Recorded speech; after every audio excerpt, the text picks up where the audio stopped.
Good morning. I'm going to show you my new guitar, tell you a little about it, about how I made it.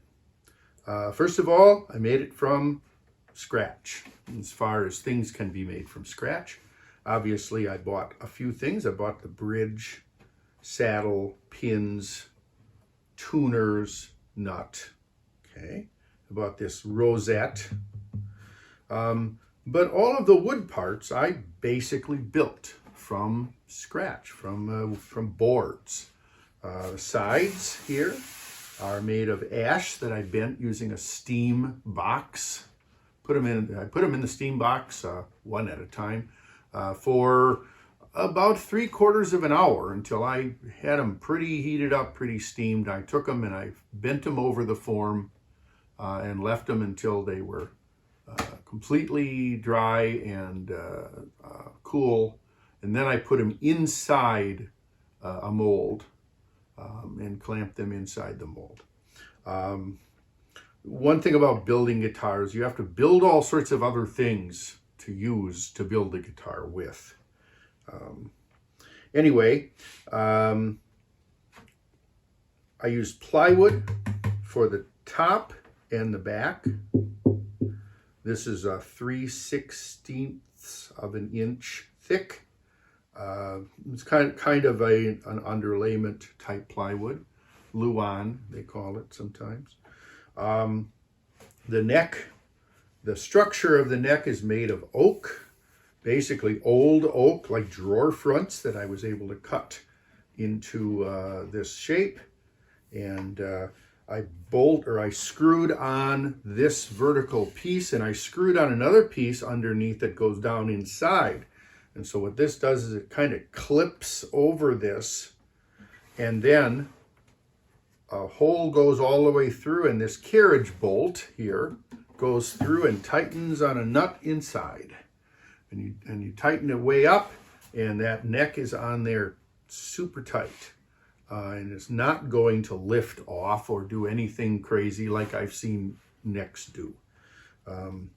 Just a glued on neck, I don't care what kind of mortise and tenon or dovetail you have, they're not all that secure. Okay. The fretboard is made of a black locust wood that I was able to get at the board store. I had the guy plane it down to roughly this thickness. I took a little off the top after I was done. And so that's pretty much what it's made of. It's made the way guitars have to be made. And the frets, these are leftover frets from a bunch of guitars that I built, and they're not all the same. You know, I thought I'd save a little money by not ordering new frets, which, you know, I'm not sure if I will come to regret that decision, probably. But the biggest frets, the thickest frets are down here, and the littlest frets are up here. But when all was said and done and I leveled them all, they all seemed to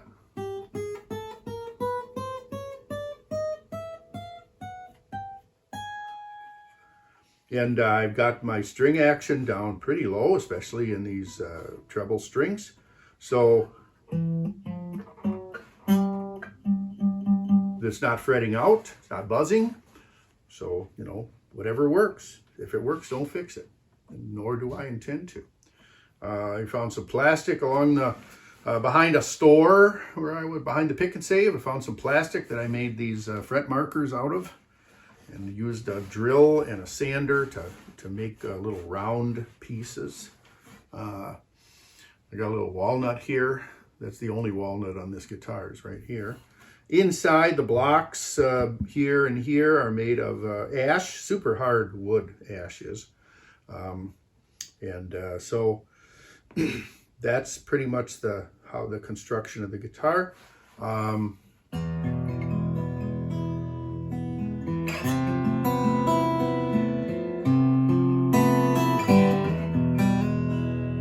Has a pretty nice bassy sound. It is it's a big guitar. It's got a lot of depth to it.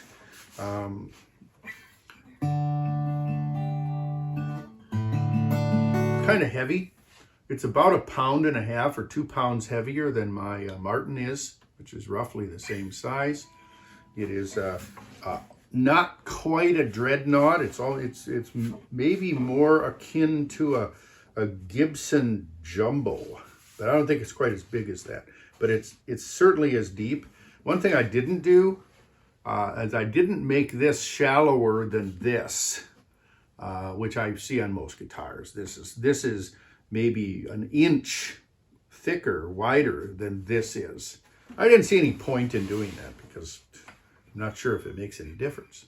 Somebody must think it makes a difference, but.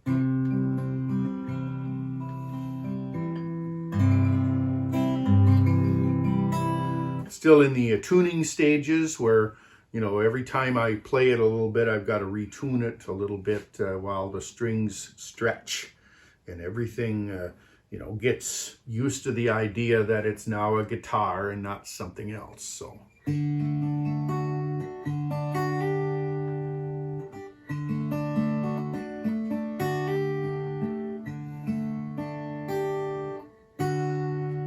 So I painted it because plywood, you can't sand plywood. If you try, you end up sanding through the veneer, which is so thin, it's like paper thin, and then you get to ugly wood underneath. And because I did that on the back, if you look closely, you can see kind of a shiny spot here where the grain doesn't show, and that's because I sanded through the veneer and found some sort of a big knot thing. And so that's when I decided to paint it. And the black looks nice. There's a kind of schmutches around the bridge where the glue squeezed out a little bit. And of course, once that glue squeezes out, it's not like you can sand it once you put paint on it. So that is a definite disadvantage of painting something, is that once you paint it, it's painted.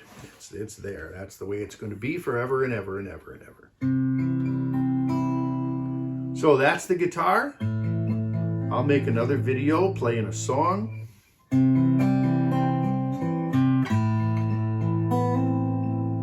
If you're listening with headphones, you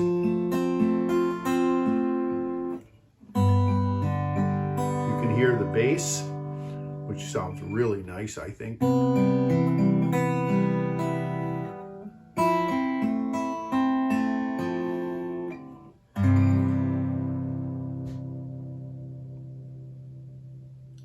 Have a nice Friday.